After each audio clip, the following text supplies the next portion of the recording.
សួស្តីបងទាំងអស់គ្នានេះគឺជា vlog ដែលខ្ញុំទៅទទួលសញ្ញាបត្រនិយាយទៅខ្ញុំអត់ពាក់កៅអៅហ្នឹងទៅដល់ស្លាទេចាំដល់ស្លាបានខ្ញុំពាក់ចឹងណាឥឡូវយើងបានផ្លឹកកៅអៅហើយចឹងណាហើយក៏យើងចូលនៅក្នុង state ទាំងអស់គ្នានិយាយទៅនៅចាំម្នាក់ទៀតព្រោះម្នាក់ទៀតរៀងតែដេកខថ្ងៃទទួលសញ្ញាបត្រគេដេកខនិយាយទៅគឺមានការរំភើបខ្លាំងមែនតើហ្មងចឹងណាអ្នកគ្នាសប្បាយចិត្តនិយាយទៅមានការរំភើបជាខ្លាំងហ្មងអ្នកគ្នាព្រោះដោយសារយើងរៀន4ឆ្នាំយើងមកទទួលសញ្ញាបត្រ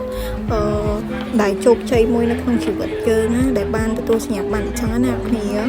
និយាយទៅពេលចូលទៅដល់គេមានរបៀបវិធីអីថឹងត្រូវអញ្ចឹងណាអ្នកគ្នា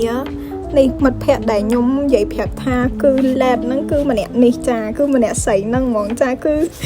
មានជាការកេងខកចាថ្ងៃទទួលសញ្ញាបត្រចា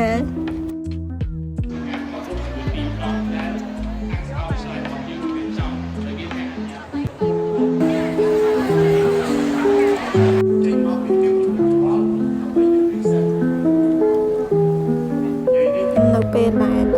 គេចាំទទួលសញ្ញាបត្រទាំងអស់គ្នាអញ្ចឹងណាហើយនេះគឺពួកម៉ាក់ខ្ញុំនិយាយទៅគឺចាំឈរចាំឡើងមកសតុកដែរបានថតហើយសប្បាយចិត្តមែនតើហ្មងមានអីប្រៀបទៅបានទេយីមែនថ្ងៃហ្នឹងគឺសប្បាយខ្លាំងយកទៅមែនតើណាចុងក្រោយក៏អរគុណប៉ាម៉ាក់ខ្ញុំដែលបានចង់ខ្ញុំហើយបានបងស្លាញ់ខ្ញុំតាំងពីដើមឆ្នាំទី1រហូតដល់ឆ្នាំទី4ហ៊ានចាប់ចុងចាប់ដើមអញ្ចឹងណាអ្នកគ្នា